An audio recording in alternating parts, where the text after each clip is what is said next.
All right, What is it? Who's there to awaken and to what? that's it. There you go.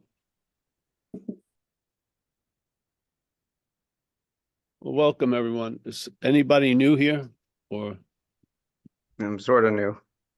sort of new? Who is this? This is Mucci in Laguna. Oh, Mucci. Oh, Mucci in Laguna. Yeah, Laguna Beach. Well, we're gonna Wait, join. I was on a call with you, a brief call like this, about 2 weeks ago, and yeah, thank you for having me. So I'm back, Oh, you're welcome. Welcome. but I'm new. Yes. Oh, is Mucci? No, I just Uh, didn't meet you, Mucci, did I? Yeah, I hopped into the wrong room earlier this morning. I'm so sorry. It was like a cooking and sewing class or something. I was totally off. Well, it's good to pick up a trade. So True. yeah, I may see you well the rest of your Maybe life. I was supposed to be in that room. I don't You know. never know. Yeah. Yeah. Yeah, a lot of people ended up at an AA meeting and they didn't think they were supposed to be there. The universe was intervening. Yeah. That's right. Well, listen, let's welcome everyone. I'm gonna just riff on something, and there's a point in it. So let's say you start at something and you don't know you started there. And then it informs you you're in something you shouldn't or wouldn't, or it's not going to be good to be in. And therefore, in duality, the only real reaction to that would be wanting to get out. Yes. So you're in some condition, and then there's a desire to get out of that condition. But you're already in a previous condition, unbeknownst to you, to us. Yes. So we're already in something that we could never actually be in. Yeah. Yet there's a narrative that we're in something we want to get out of, and we want to get out of, we want to get into we want to get out of something we think we're in and into something we think we're out of. Yeah. But this is the message. The message is there was a movement before those movements, and that movement was a suggestion that you're something that you're not. And what is the suggestion? It's the claiming of the conscious contact. So there's seeing, hearing, feeling, tasting, touching, and the narrative we listen to has the seeing. It uses the seeing to imply the seer, and then the seer gets presupposed before the seeing, and now all seeing is claimed to use or to refer back to an imaginary seer. And there's a lot of seeing during the day, eh? A lot of seeing. If you have eyes to see, you're seeing a lot, usually. If you have ears to hear, you're hearing a lot. Feeling, you may not feel as much as when you were a kid. Smell, I hope you don't smell a lot, but you may. Things you may not want to smell. And what's the other ones? Feels, taste, touch, smell, hear, and think, and see. So this is consciousness in contact. See, hearing, hear, feel, taste, touch. Seeing, hearing, feeling, tasting, touching. Something claims it and says you're the seer, the hearer, the feeler, the taster, the toucher. Yeah. It's just that. That's what's happening. So that which wants to get into something and get or get out of something is already a something. Yes. So before there was no in or out, then we seemed to be something that presented life as an in or out. And we try to get in and out of everything else, but there's no possibility of getting out of what we think we're actually in. So you're the long-lasting, independent, separate entity, and you're going to have a lot of in and outs your whole life, but you're going to seemingly be in there the whole time. Yeah. So this is seeing that as a fallacy. That's all it is. And it's not difficult to see. It's just getting before it. If you try to see it after, you're looking from it. Yeah. See, when that lion who thought it was a sheep finally saw that it was a lion, and then it left that situation or experience, and then the sheep kicked in, and now it was seeing the event of realizing it's a lion from a sheep point of view. Very quick. The sheep now becomes the dominant thing, and you can't think, you're only thinking from it. You're only seeing from it. You're only hearing from it. It's already seemingly established, and the only thing is you'll try to get out of it as it, yeah? And this is the beauty of failure. When you try to get out of it as it fails, yeah? Because you're not actually in it. So it fails miserably. But usually what happens when it fails, we're super pissed off or frustrated, or we blame ourselves, or we blame the teacher, or we blame the yoga teacher, or we blame something that we're still in. I wanted to get out. But that which is going in and out,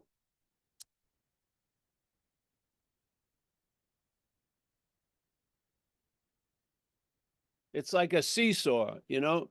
Here's a seesaw, it's balanced on something. When there's weight, let's say you're here, and then you want to be there. So then you move there, and then it goes like this.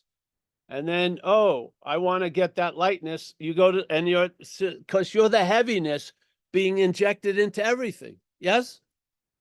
So lightness becomes heavy. It's just heavy becomes more heavy. It's just insane. And we very rarely question that, which is seemingly questioning all the in and outs. We never seem to question, are we in that? Because all of the drama and the meaning and everything about it, all the in and outs, is given meaning based on that false assumption. So if you want to really change everything's meaning, change that one meaning. See, you're not that. Yeah. So we just spoke up in Auburn. And for some reason, this is just mechanical, and I like to present it this way. Selfing, they've checked the brain. The brain does it very, very quickly. So fast that nothing else you do is going to get before it doing that. Yeah. There's no process that's going to get before the mental process of claiming. And if that is true, then all the process we're applying to that process are being infected by that process. So we're trying to get relief from the process of selfing as a self. Yes? Don't you see it? This study is not about succeeding. It's not about passing the test. It's failing. It's the failing that has the value, because then you see you can't get out of what you're not in. And what will happen is a lot of your plans and your drives to get out there'll be a huge loss of interest in all of the escape plans. Yes, it just will. And I'll tell you, when that interest and attention is unhindered by that constant preoccupation, it may enrich your day. The same interest and attention that's driving you fucking crazy may actually enrich your day. Yeah. It just needs to be directed differently. It doesn't need to be a different interest and attention. It needs to be directed differently. Yeah. Now, it's not directed by what comes after. It's directed by what comes before. And the mental before is after the awareness before. So you can see the mental before and tell the truth that it is actually after. And now the interest and attention is being directed cleanly by the before. Yeah. And now suddenly you gain a lot of knowledge, not as a self, but about self. You gain a lot of knowledge. It's not self-knowledge, but it's knowledge of self. And that knowledge is valuable, incredibly valuable, because it's going to trigger or ring. It's like a bell that, like my girlfriend has a ring, a ding when there's messages. So her phone's dinging all the time, dinged from her teenage kids. Ding, ding, ding, ding, ding, ding. So here is sort of like a ding like that. You get the message, I'm not that. I'm not that. So, you know,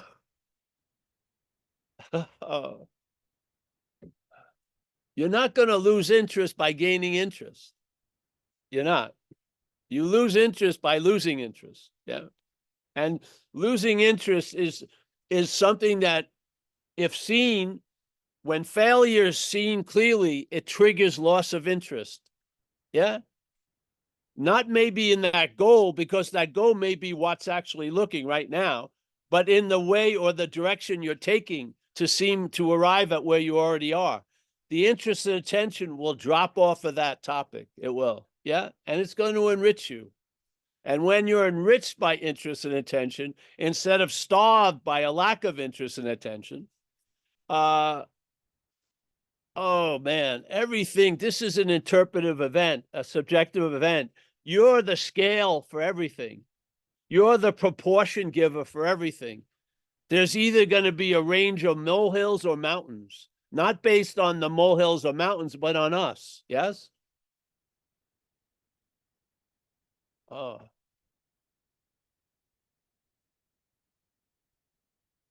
You truly are all there is, but not the way the head likes to see it.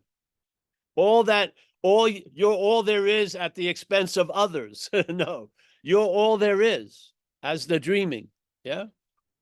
And the dreaming is giving meaning to things. And now that which is directing the giving of meaning has given a meaning of what we used to be the director of giving meaning. And the meaning is, I'm not that. There you go. Hallelujah. And then what? Find out. It may enrich your day tomorrow, maybe now. Yeah. So, mental process. I feel the first one, triggered by conscious contact, meaning consciousness in contact, triggers this act of claiming. So the contacts, it's almost like two wires get touched and then there's a spark. Yeah. So consciousness in contact, there's a spark. The head claims the spark to imply that there's someone. Yeah. So now the seeing is underemphasized and the seer is overemphasized. Yeah. And if you just look at that and you see the imbalance of that, which is the only essential in that combo is the seeing. The seer is not essential. The seer is an add-on. Yeah.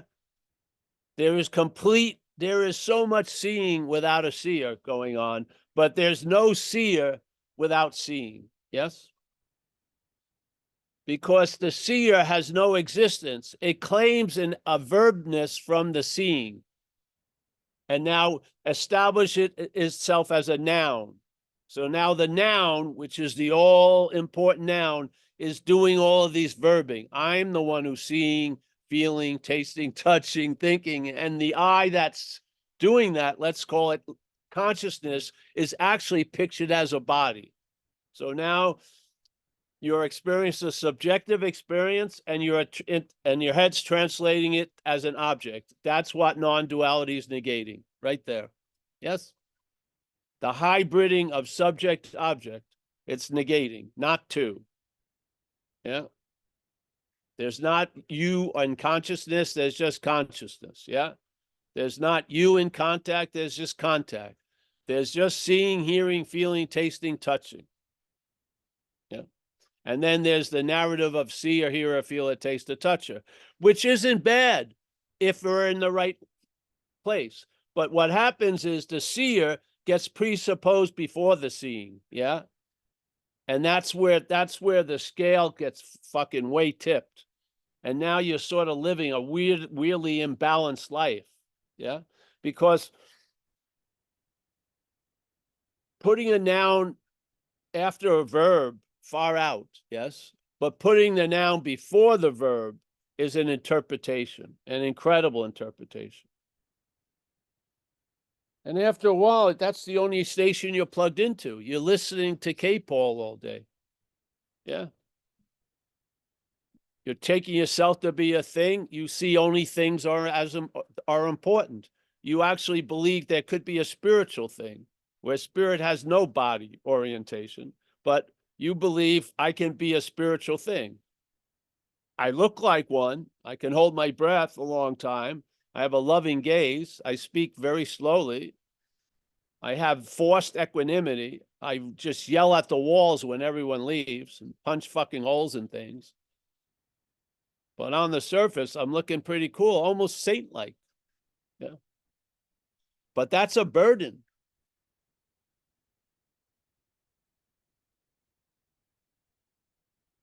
So, yes, this is the message. There is a mental process, and everything you do is a process, isn't it, in time?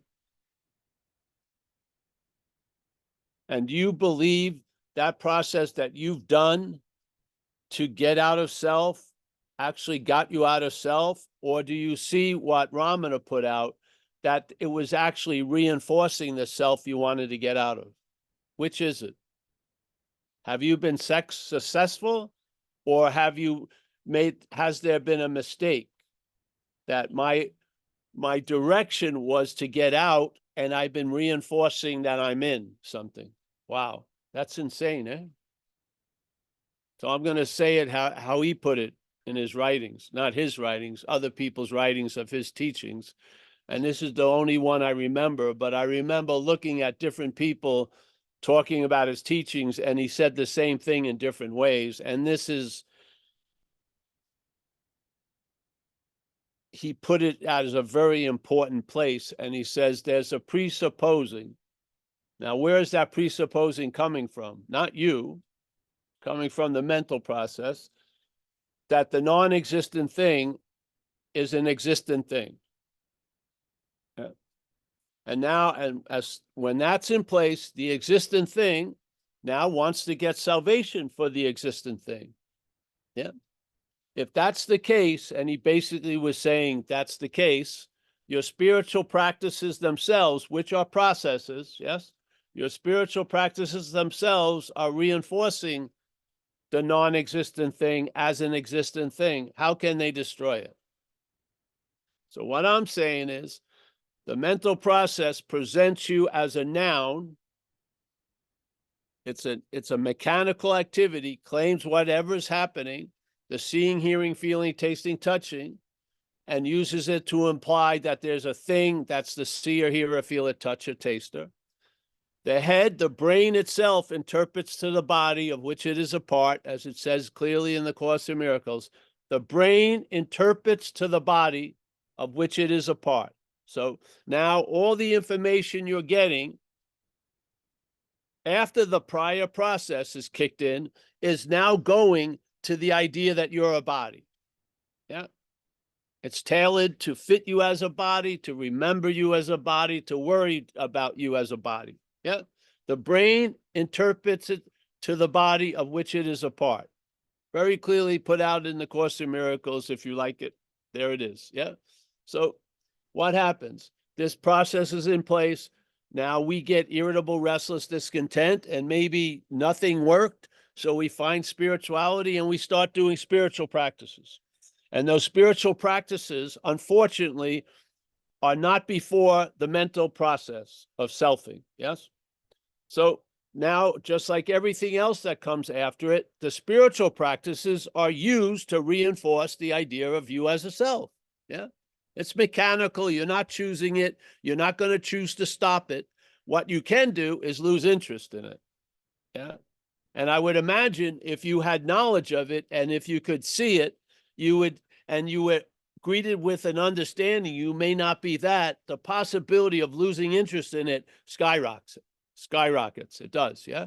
And once you lose interest in it, because there is no curtain, you play the curtain. Yeah. You and I play the curtain. It's called without knowing it. Yeah. Without knowing it, a lot's going on.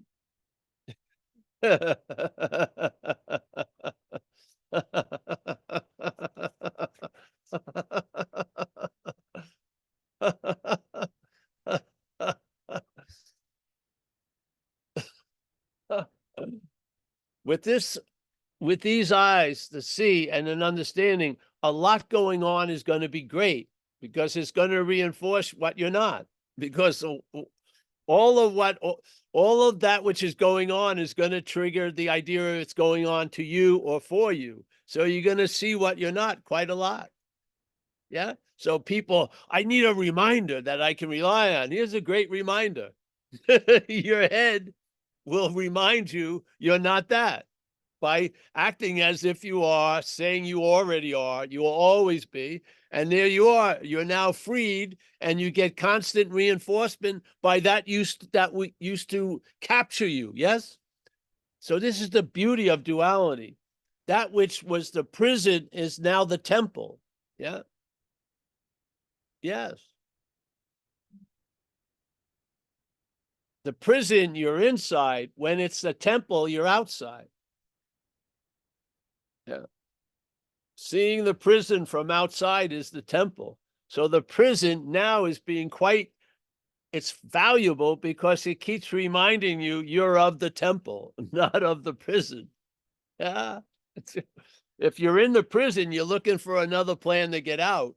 When you're out of the prison, you realize I don't have to go in. Much more skillful. And if you're already out, it doesn't take any time to get out. Yeah. Yeah. So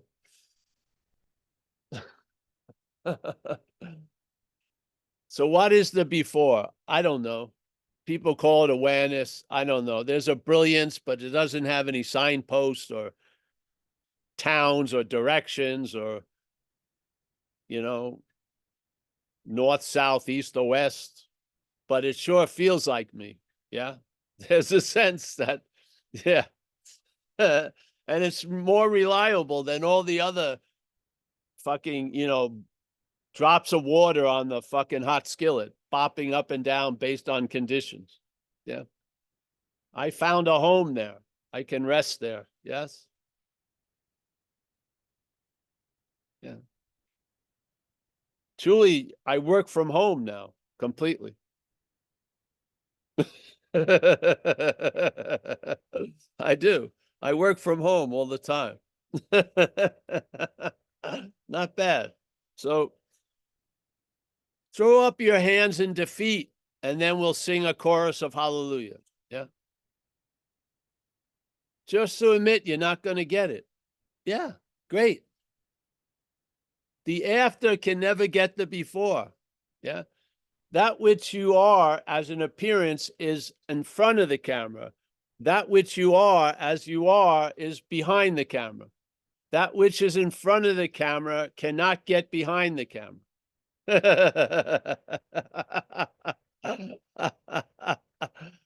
You're never going to be you, but you're going to see you. You're going to see the manufacture of a you, all the while never being a you. Yeah. But you'll never see what you are because you're always going to be that. So in my feeling, really, it's seeing what you're not is what you are. You are the seeing of what you're not. Yeah. You are the awareness of what you're not. Awesome. Yeah.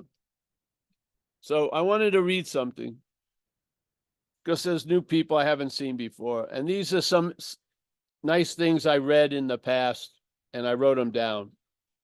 The first one is from Huang Po, a famous Zen master from China. I highly recommend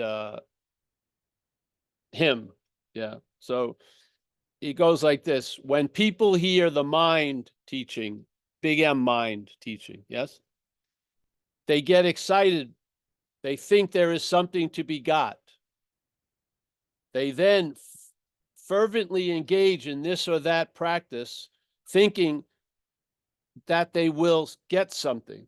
Unfortunately, but for us, fortunately, unfortunately, they do not see that their own mind and the thing they expect to find are one and the same thing. What? If you use your mind to try to get something from mind, you will never achieve anything, even though you practice like this for billions of years? Wow.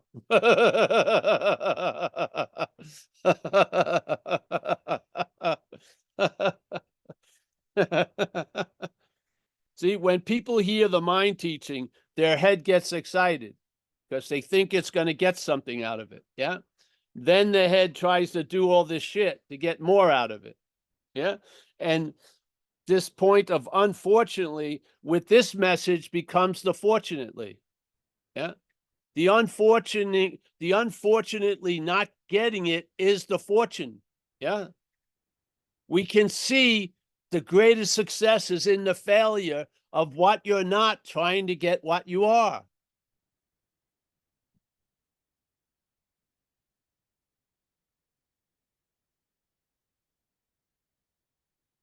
This isn't like a test where it says failure. When it says failure, turn the page. That's the greatest success. Yeah. Because why? You'll be convinced you're not going to get it. And what's going to happen? The seeker keeps blowing itself up through the seeking by saying the sought is not where the seeker is, but is somewhere else, or the seeker has to be in some profound different condition to be anywhere in the neighborhood of the sought. So therefore, there's a lot of seeking that's necessary. When you lose interest in the seeking, the opaqueness of the seeker, you start seeing holes in it. Yes? Because what's giving life to the seeker is the seeking. When you take away the food, there's no mouth. Yeah. So you lose interest in the seeking, and then you see the emperor with no clothes, and let's call it's in the seeker pose. And you see the emperor with no clothes. And then there's such a profound whack that even when the seeker is clothed again, you'll see the seeker has no clothes. Yes? It's beautiful. And your head cannot be convinced, but you can be convinced about your head. You can. I know it because I've been convinced. I have. What does that mean? A stillness, not much movement. Yeah. I haven't looked for what I am for 20 something years.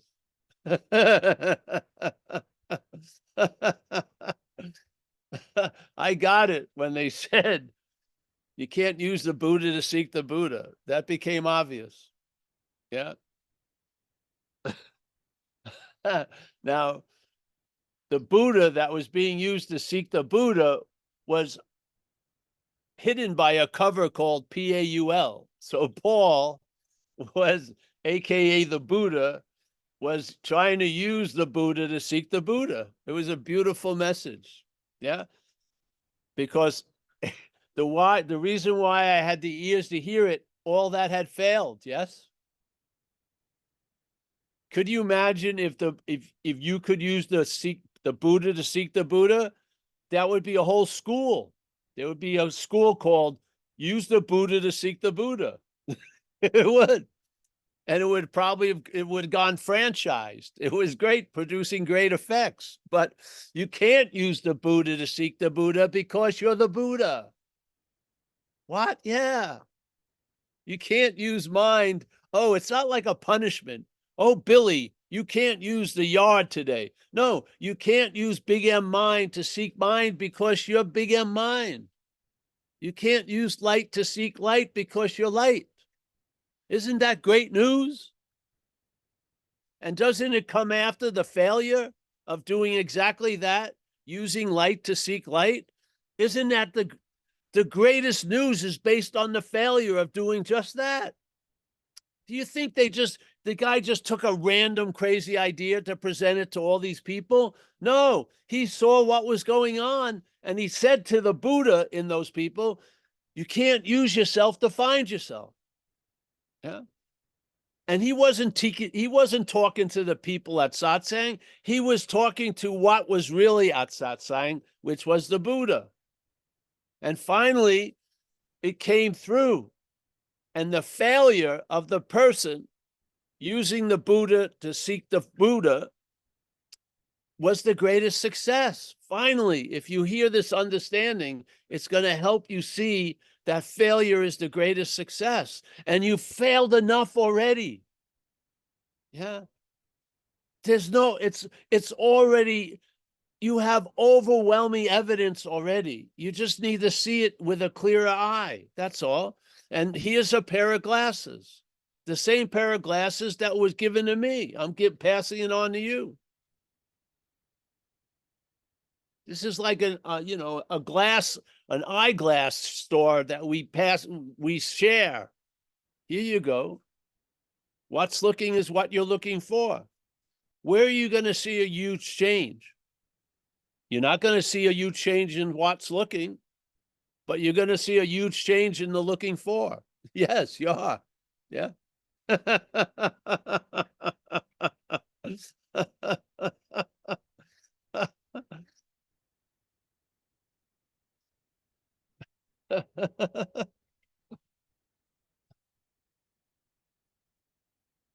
All right.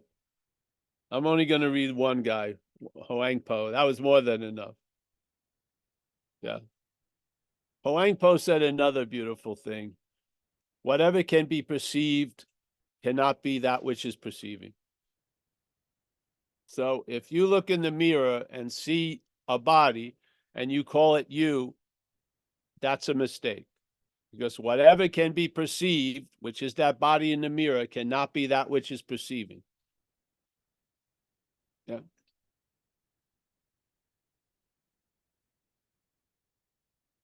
That can cull the herd, eh? Such a beautiful short whack. Whatever can be perceived, you can go into perceiving, but whatever can be noticed or made in contact with, yes? Which is, let's call it consciousness in this example. Whatever can be perceived cannot be that which is perceiving. So the body is not consciousness. It's an appearance in consciousness. Yes? But it's not consciousness. Consciousness does not come from the body, it moves through the body.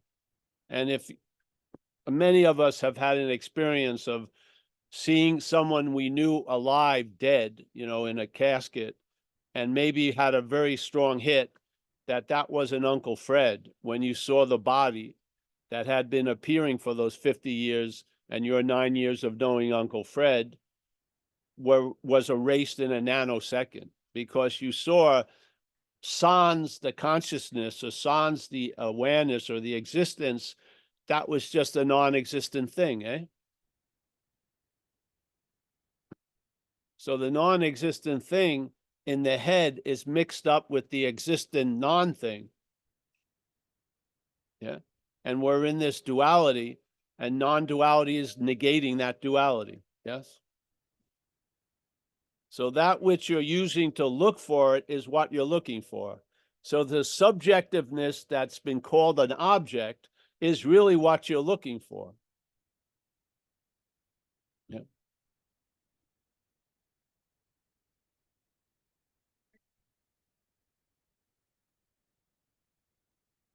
Yeah. All right.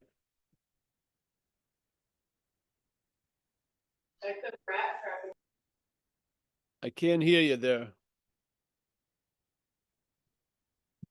Michael, you ready? Any shares or whatever? Yeah, I don't see any hands up though, Paul. If anybody has any questions or would like to share, please use the raise hand feature. You know what? I wish this could be like a nicotine patch. You know those patches people put on when they got that addiction? Yeah, how so? Tobacco? Yeah. Just an application of a nicotine patch. So you walk around and it absorbs you as you go. Yes. It absorbs in you. You don't even notice it. Yeah. And then suddenly you probably think you stopped smoking, but the patch caused you to lose interest in the smoking. Yes. Yeah. To me, satsang is like a nicotine patch. You hear it. It doesn't end at 5:30. It reverberates for a while. Yeah. And then it probably will do something for you that you couldn't do for yourself. Yeah. Which is to get out of self, not by escaping, but realizing there is no escape because you're not in it. uh, Eric has his hand up. yeah. Hold on 1 second, Eric, then I'll get you. Maybe we can get some ancient scrolls and cut out and make them nicotine patches. Sort of like, that'd be cool, eh? Let's faith mind that the third sutra, the Lotus Sutra, the Heart Sutra. Maybe it'll sink in that way. All right, Eric, go on. This whole book right in here. All right. Thank you, Paul, for all that you've been doing for us.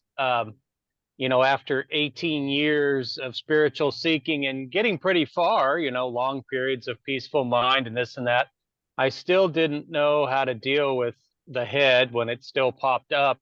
And your technique really works. It's taken me that next distance I needed to go. And before I started listening to you again a couple months ago, I was getting the head was taking the overwhelm or the story it made up of overwhelm at work and kept using that to kind of make it so I can't sleep or a knot in my stomach. And then when I started listening to you, that hadn't really happened for the last couple months. But then last night, the head came in pretty hard and pulled a number on me all night last night.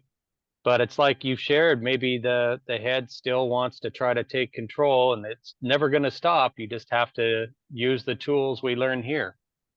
Well, sooner or later, the tools will do their job also, and you'll lose interest in it. Yeah.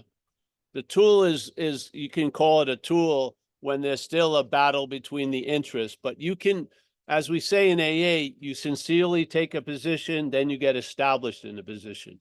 So it may look like there's a process, but there's a process of maybe getting established in something that you would sincerely like to be established in. You will be established in. Yes. Yeah. Yeah. That's how I see it today. But I'm happy. Yes, I'm happy it's helping you. Yeah. You know, a moment is an eternity. A moment of freedom is an eternity. Yes. It's nothing to sort of, yeah. Yeah. So great. Sounds great. Thank you, Eric. Yeah. We have, I think we have a few people now. Who do we have? Mike Clark and David Yeah. Bidden. Yeah, we have Mike Clark and David. Go ahead, Mike. We also Laurie, I think, too. All right, Michael. Okay. Actually, I think, Paul, speaking from here, there is a little bit of similarity to a nicotine patch. I mean, it's getting absorbed somehow, and it's not through my mind. Yeah. And so I don't know what the fuck that is. You know, it feels a little bit. When you were here, I asked you about your experience and whether it was very quick, or it was a little bit longer. You know, your process. And you said something that I've had to. You said that you made an analogy to how things used to get dyed. Fabric used to get dyed. You wanted a blue fabric, and the dye wasn't that great back in the day. So you dip it in the dye, and then you hang it out in the sun and let it dry out, and it fades. And then it gets dipped in the dye again, and it gets a little bit darker blue. Yeah. But over a period of time, and I'm going to say over a period of satsang, the dipping, you know, whether it's like a nicotine patch or getting dipped in blue dye, I don't know which, but it's not a mental process, I can tell you. And that I'm very grateful for, because I got so sick of that. And it was such a waste of, I shouldn't say a waste of time, because it, you know, got me got me to the end of it, got me to the failure of it, as you say. So it does feel a little bit like a nicotine patch, or it's as good an analogy as any, because it's obviously having some effect. Maybe I should copyright and start making spiritual patches. Yeah, and people will put them on and everybody will think it's from satsang. So We'll what get the hell? some, we'll get some Bodhi leaf from the Yeah. Buddha tree and then Yeah. make it into a dye and Yeah, and Whatever. say some words over. You gotta say some- osmosis may be the thing we've missed. Yeah, Just you gotta. Just too fucking osmosis. You've had some incantations. You say some words over it. That's and- right. That's right. Yeah. The funny thing is, when you put on a patch, if the skin was self-centered, the first thing would think it's for it, but the patch is actually getting through the skin. Yes. So this is another thing. That's good. 'Cause That's right. yes, see, the nicotine, I don't want that on. Don't fuck you. It's going somewhere else. It's not for you. Exactly. Yes. Exactly. I mean, I've been going to satsang a lot for years now. Think it works. Yeah. Ah, I no haven't question. done anything else. Yeah. It's the only thing I do, so something's working. I mean, if this is a universal joke, the greatest maintenance of it is laughing. Yes. Yeah. Yeah. So, Yeah, it's funny. It really is funny. yeah. So you laugh and laugh and laugh. So you're enjoying the joke, no matter And how if too you- many times you hear it. And if you crack yourself up, so what? That's, hey, what the hell? It's pretty cool. So yes, I'm gonna give you a nicotine patch. We're gonna call it the forever patch. We'll have the Om sign on it for eternity. Slap it on there. It'll be purely a placebo. There'll be no ingredients in it. Didn't cost any money to produce. It's all profit. Good, you already are what you're looking for. That's Yeah. the hilarity of it.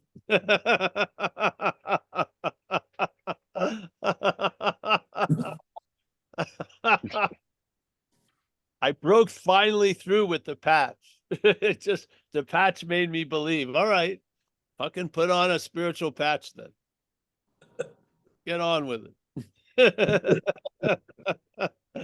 The funny thing is, the head is ready to go, but then it's over. You are what you're looking for. There aren't grander, bigger, better yous. No, but your head will believe anything. So what the hell? Yes. There's no you. You don't get more of no you. It's just no you. There's no more. There's no quantity in it. Yeah. All right. So we got to go to, we've got Bitterman, David, and Lori, and two other Yeah. hands. Wow. All right. Yeah, Lori's up next. Oh, Lori's, you're pushing Bitterman back? No, it's just in the Oh, we're gonna do Order of that. one. operations. I thought I had talked to you about that. Keep Bitterman last. No? All right. All right, Lori.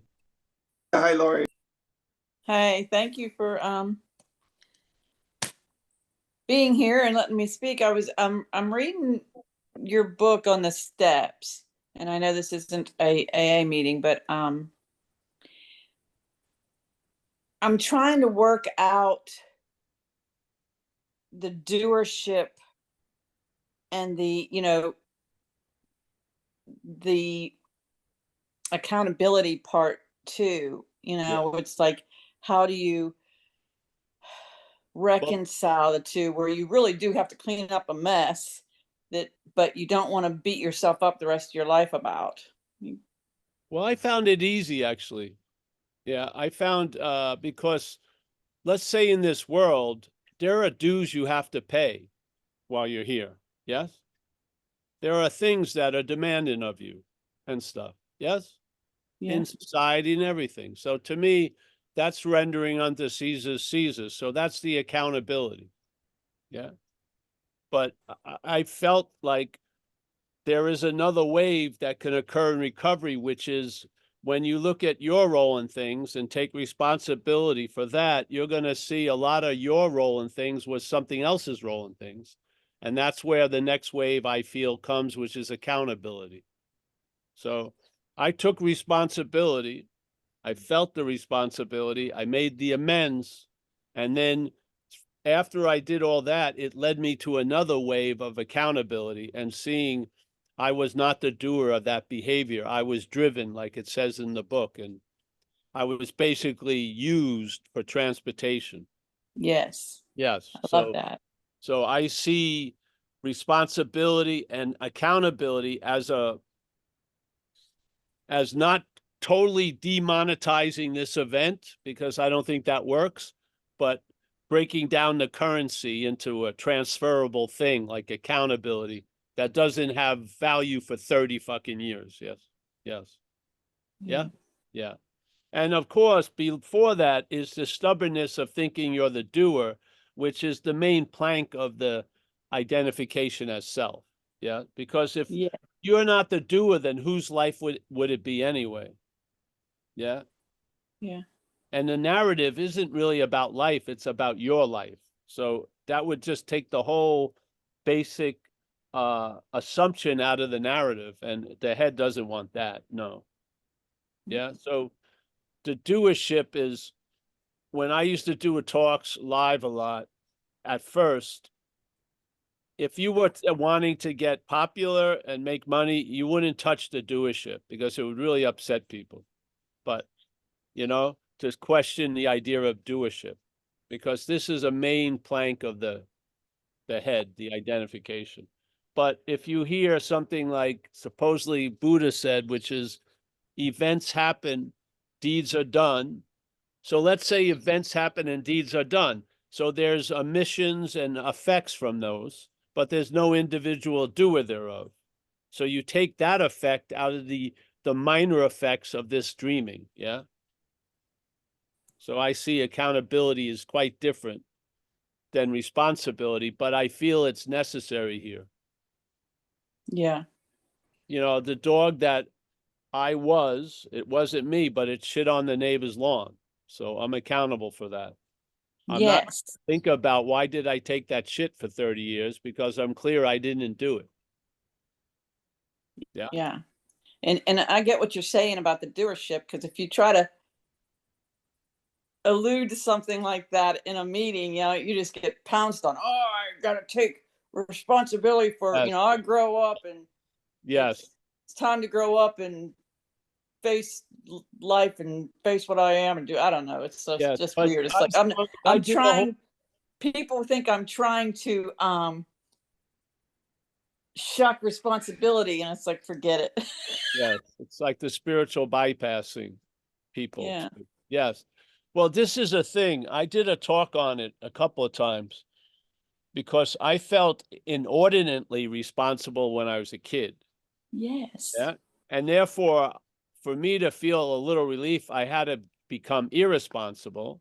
And now I went around the whole circle and became responsible when I make the amends and look at the life. But then there was another wave that comes, which is accountability. And I understand why people get afraid, because being irresponsible or living irresponsibly caused a lot of havoc. So they're really touchy Yeah. about responsibility. Yeah. Yeah. So I don't say much, actually. I just sit there. Yeah. All right. Me too. Yeah. Yeah. I'm going to close with this because it was just it was like, oh my God. It was just like, kind of like one of those sun slaps. I was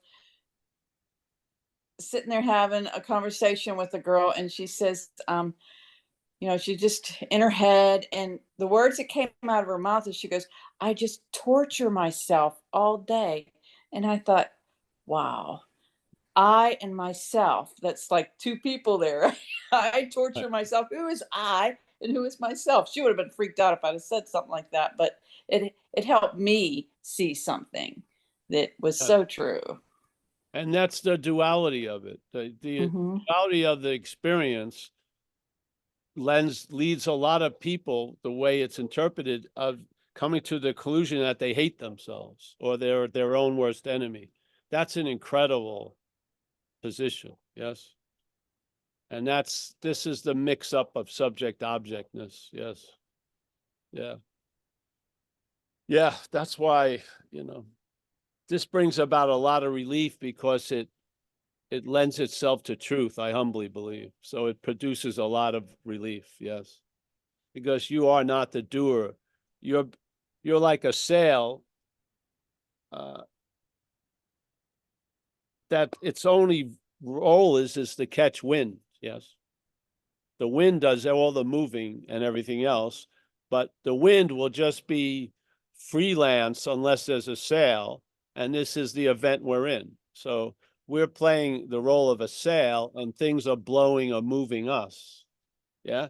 Yet the Wow. head has a story that I'm doing it all, which obviously is bogus. Yes. Yes.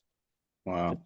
And then the weird thing with this idea of doing it all, then one of the best relief points is the surrender. Yes. So this idea that you're doing it all, not taking away that, the best option then is surrender, just to admit, hey, I'm outmatched and thy will be done, or thy will is done, which you'll observe. Yes.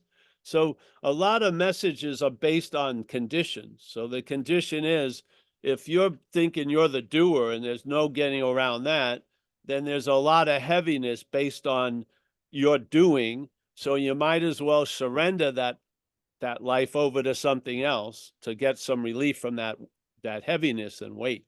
Yeah. So a lot of people would go to see some teacher and he would talk about surrender to some, and then why don't you look at the origin of your misery? Who is that I? But some, he never would say that. And he would say, basically, if you're outmatched here and you're powerless, you're powerless over this situation, then fucking surrender. Yeah. So, and I feel mostly the first posture you take in AA is surrender. Most people, they have to admit the first step. And yeah. And then maybe they grow to see that idea of self as being foreign, but first surrender, I think. Yeah. So, yeah. And both can happen. You can see you're not that, and you can live a life of surrender as an action figure. Yeah. There's an experience. The action figure doesn't get, it's the absolute void. It just doesn't get it. But the action doesn't get that I'm not managerial quality. It gets that. And and any life run on self-will is hardly going to be success. It can get that. It has. So it can get a lot of shit, but it has a ceiling. Yeah. It can't imagine its own absence. It can't. That's impossible. So it has things that help it, and I think surrender is one of them. Yeah, is to admit that something has done for you what you can't do for yourself. Is fucking awesome. Yeah. Wow. Yeah. If like action figures were in a choir, that would be a very high level choir singing that. Yes, it would for an action figure. Yeah. Gratitude and honor and awe, AWE. Oh, yeah. So, all right, thanks. And next one, David Bitterman. We haven't forgotten you, David. Hey, Paul. Hey, everybody. Hey. We got to stop the meeting. All right, Dave. Come on.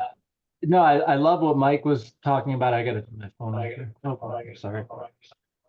What Mike was saying about the dying, I forgot about that. And the patch, those were beautiful, because with like the nicotine thing, there's a part of you that's thinking what you want to do is the smoking, but from the body, from the brain, the body mind is wanting the nicotine. And you put this patch on, you're still doing the thing, but eventually start losing interest. You're like, hey, so it's that unawareness of where that attachment is fading away. Interesting. I like that. I've been listening to, I got to put my phone over here because I'm hearing an echo from it. I've been listening, I actually went back and listened to some Ramesh videos. It's funny, I'd never gone down that rabbit hole. I was aware of him and stuff like that, but hadn't watched a lot of his stuff. And it was a period of time that it just kind of put to bed a handful of things, for me. He's a fascinating guy. And you're talking about the responsibility, the accountability, the doership, the not doer. And he taught a great deal about that, right? About the sense of doership and stuff. He was all over it in a fascinating way. And I I mean, so when Mike is talking about that dying process, you know, or that whatever, when there's like, you know, like this place seems to have, because like if the human being's like a hollow reed or an open channel, there's kind of this recursive thing, like a feedback or delay kind of effect. And it seems like so like those opening closings of like you see you have like almost identification, non-identification, re-identification, non-identification, that there's like these openings and closings of apertures over time. That's like the dying that's happening, you know. But like as Ramesh would talk about, like you know, when you look at a decision, obviously like even the thought that you had that arose is like a cloud in the sky. You know what I mean? It just appeared. So everything is divine, you know, as he would say, you know, God or cosmic law, or whatever, however he would put it, I forget. And so that also applies to like all of that, including the apertures and the openings and the closings, because it all is just the flowing of this place. The thing is, you can sit someone down and prove beyond a shadow of doubt scientifically they're not a doer, but they feel like one. Well, sure, and that's So this is the whole point, is to move from that which feels like it's a doer. Mm-hmm. Yeah. Not waste time trying to convince it it's not a doer. Just recognize that it's a programming. Yeah. Like a car, Toyota has the computer chip and it runs like a Toyota, whatever. Right. Like you're gonna know the limitations of a Toyota. So you're not going to talk to the Toyota of being a rocket ship. It's a Toyota. Yeah. So I found with the stuff that Ramesh shared, you needed another warning, which is you're not that which is trying to get that it's not the doer. Yes. It's just important to have a step back when you're thinking you've taken a step back. Take an extra step back and just see it's not you. Yeah.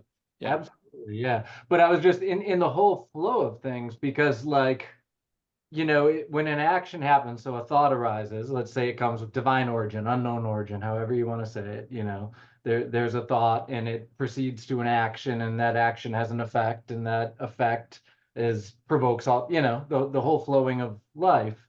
And, you know, that's all obviously influenced by those processes as well. I mean, it's basically just like like on the level of the body mind, because you're like, it's in one hand, it's never going to get it, and it's got a limit to its programming, and there's a ceiling to it. On the other hand, there's certain things it can become convinced of in a way through because you're not it.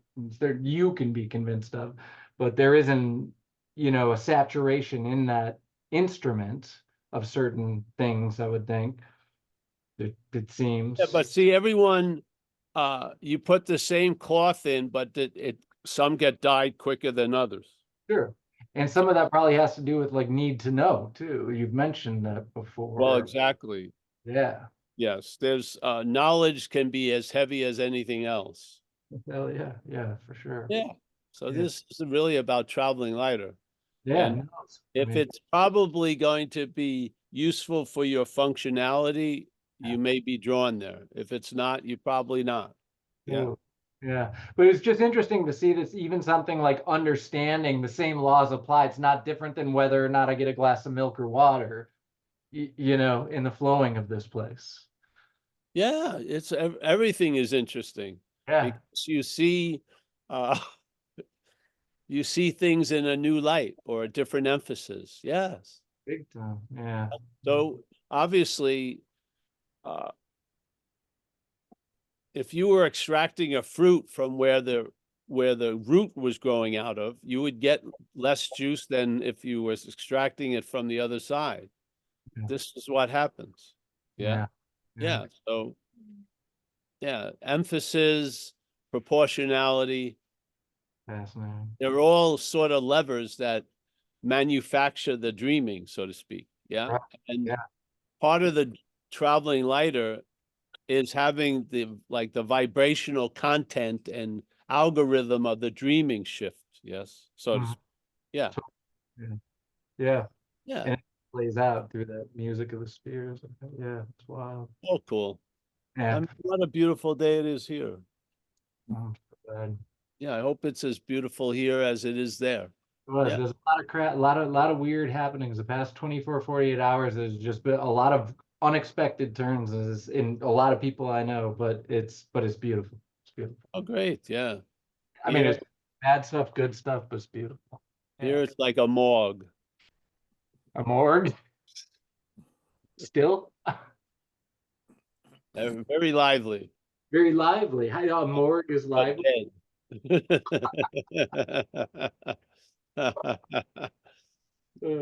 Movement in dead. No. Yeah. All right, bro. Thank you. Hey, Paul Noor has his hand up. All right, Noah. I got to get you to watch Bones. You talk about morgues and such. It's pretty cool. Bone. Yeah, Bones. You show Bones. The show Bones. All right. Yeah. Yeah. So my consideration right now, there are times I've heard you speak just every once in a while, and you'll often raise your hand and put it out like this, wherever it is. And I keep wanting to jump up and say, that's it. That's what I'm kind of really talking about. And it's the understanding. Well, I'll preface it a little bit more. So people talk about, well, I just do this for my body. This exercise I do is just for my body. This yoga or this breathing or whatever, it's just for my body. But isn't it true that manifestation itself, including and possibly especially the human body, that's also the it. That is also the it. That's the thing itself. And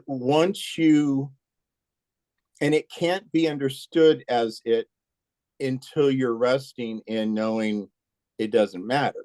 It doesn't exist in any sense independently, but at the same time, it lives in this field, this 0 point of materiality, that once you get that's all, that it's not also it is it. That's the thing itself. Manifestation is the thing itself. It's just the thing itself in limitation and expression. So that's just, that's what's been going through my heart and my gut a lot lately. And so I just wanted to mention that, because it's I know it's easy, and it's kind of like you can't do it from the body is it, and then what is real is just a part of the body. That direction doesn't work. But if you get the fundament is all there is, then any manifestation also can express itself as one could say an aspect of that fundament. Yeah, for sure. Okay. But you let it do its own thing. I don't need an understanding of it. Pretty much. I mean, I think different people have different ways of, doing the whole understanding information. I mean, that's an endless game that, you know how that is. I mean, there are whole fields of people that just do that. Even and your whole critique of spirituality and yogis and meditation, even a higher level of it, they forget. They just seem to often forget, and that's why I keep sticking around, because you're a reminder of the clarity, and that's what I need to still keep getting reminded of.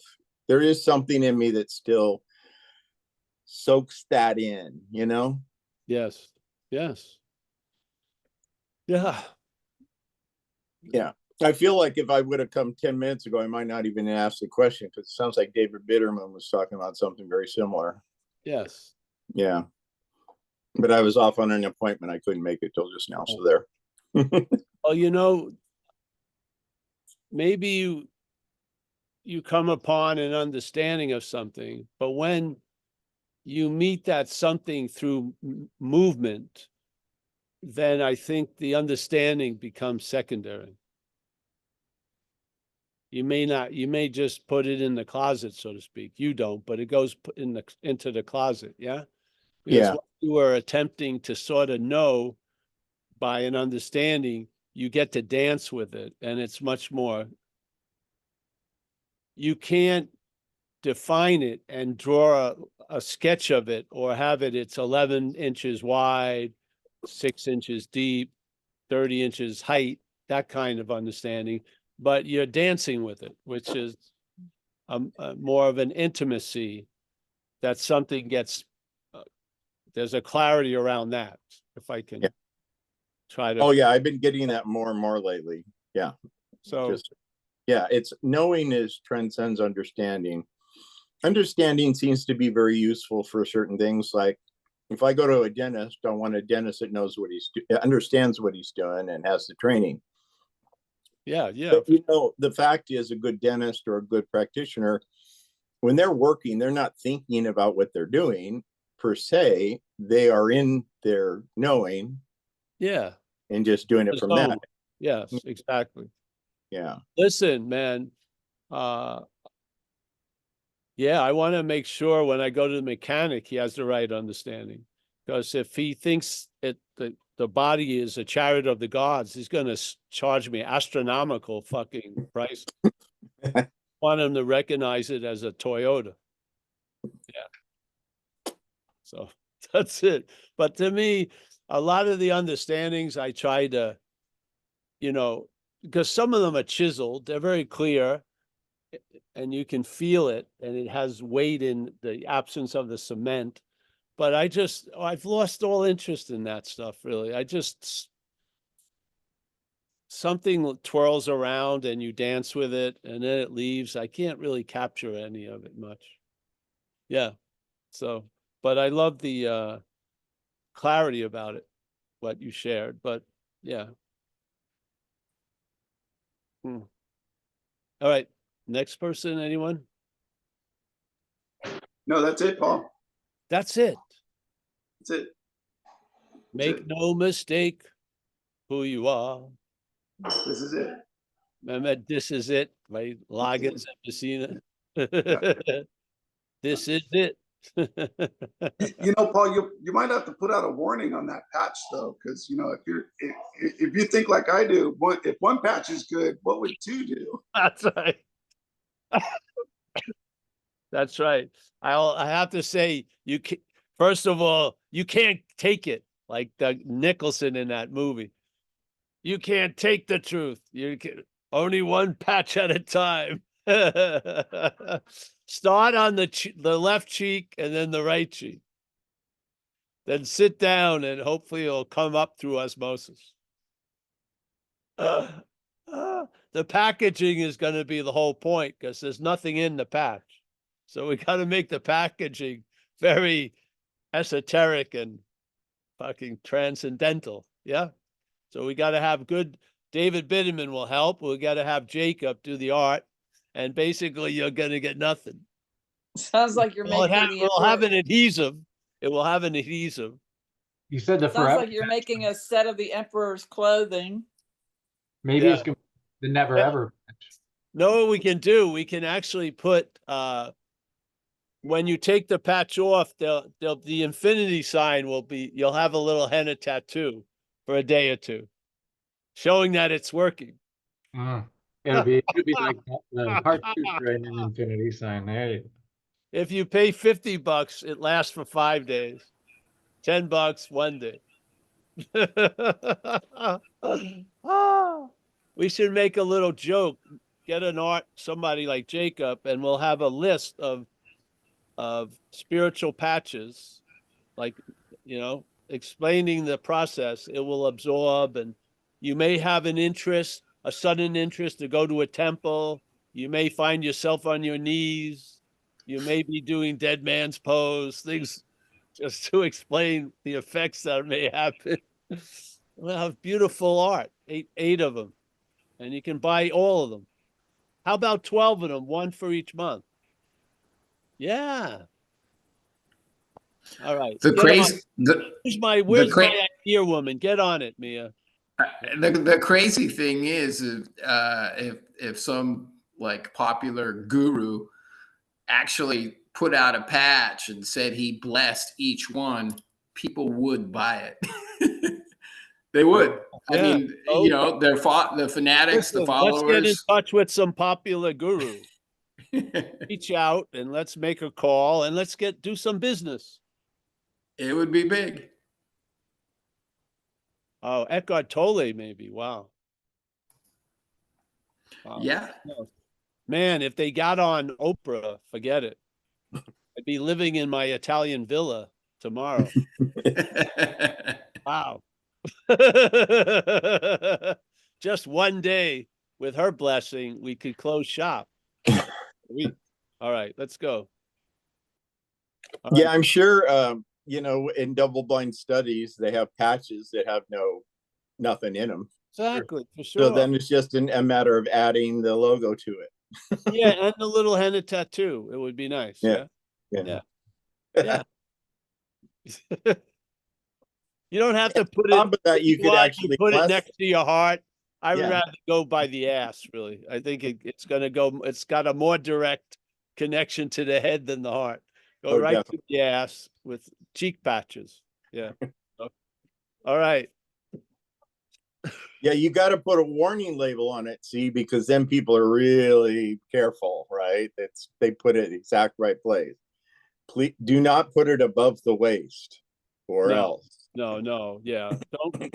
Well, you have to warn about the chakras. You got to Yeah. stay away from the, the second or third chakra. Yeah. It may get you ornery in certain ways. So no, let's not do it there. We'll hammer out all the things before we launch it. Yeah, I'm on this homeopathy. I've told you and a couple other people, I'm on this homeopathy thing now. And with homeopathy, it's utterly impossible to tell how much of what's happening is so-called psychosomatic, which is a really stupid word, but it's a real effect. Of course, we all know that. And how much of it is dreaming, you see?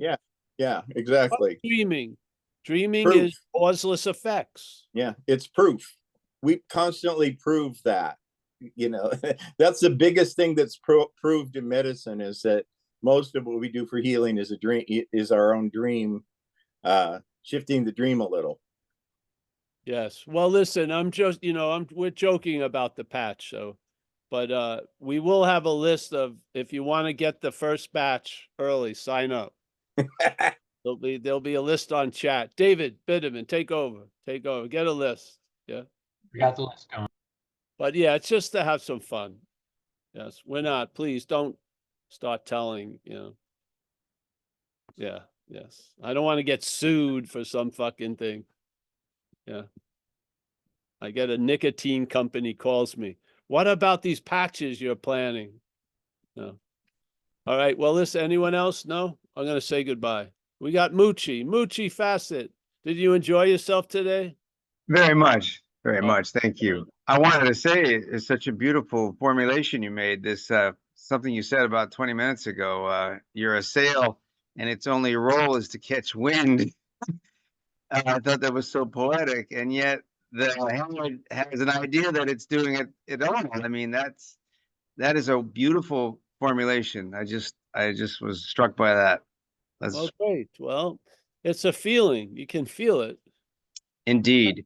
And, Yeah. we were told a lot. A lot was poured into us. And Mhm. a lot of that gets undone by feeling. So you relearn. Like my friend used to say this beautiful thing in AA. He said he went to Catholic school when he was young, and he said, I was misintroduced to God, and I was reintroduced to God through AA. It was a very nice way of saying it. So in a way,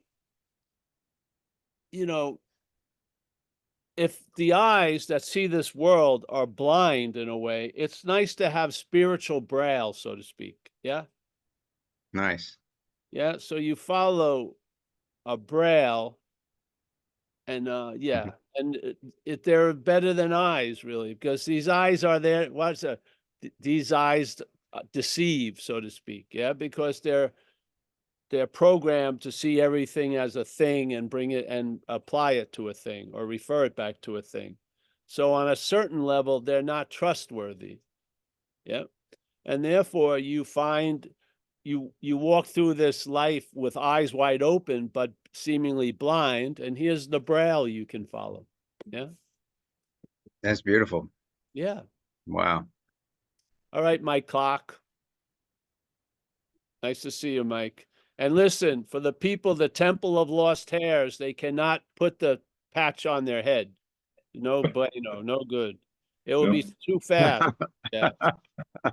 You gotta don't try that in the Temple of Lost Hairs. No. Eric R., nice to see you. I'm happy you're traveling lighter. Lori, thank you. Alan Olson. Yes, yes. Judy Lovins, thank you for your donation, Judy. I've already spent it unwisely, I think. Yeah, if that's all right. David Bitterman twice. I'll see you, David. I'll talk to you more. I'm gonna buy the ticket, I think, soon. Awesome. For there. Nor Baba, Terra Linda. Mike G, San Clemente. Mika, I think it's Mika. Yeah, Mika. Eric Platt down in Southern Cal. I don't know exactly where. Something near Temecula. Yes. Vista. Oh, Vista. I should know that one. I like the word Vista. Lynn D. Lynn D has the clearest sky at all. The clouds have disappeared. Saraswati, thank you, honey, for sticking with us. Yeah. Anand Sindhu. Tom M. Fletch. Dennis. Anyone else? It was a pleasure to sit with everyone. And again, osmosis is the way. Yeah. Just sit and start saying something's coming up. Yeah. All right. That's a really great word. Thank you for that. Adios. Osmosis. Thank Good you. night, Paul. Thanks, Paul. Beautiful, Paul. Thank you. Thanks, all. Thanks, Paul. Thank you, dude. Thank you, Mike. Thank you. You guys. Bye, Bye-bye. Nora. Cheers. Mm.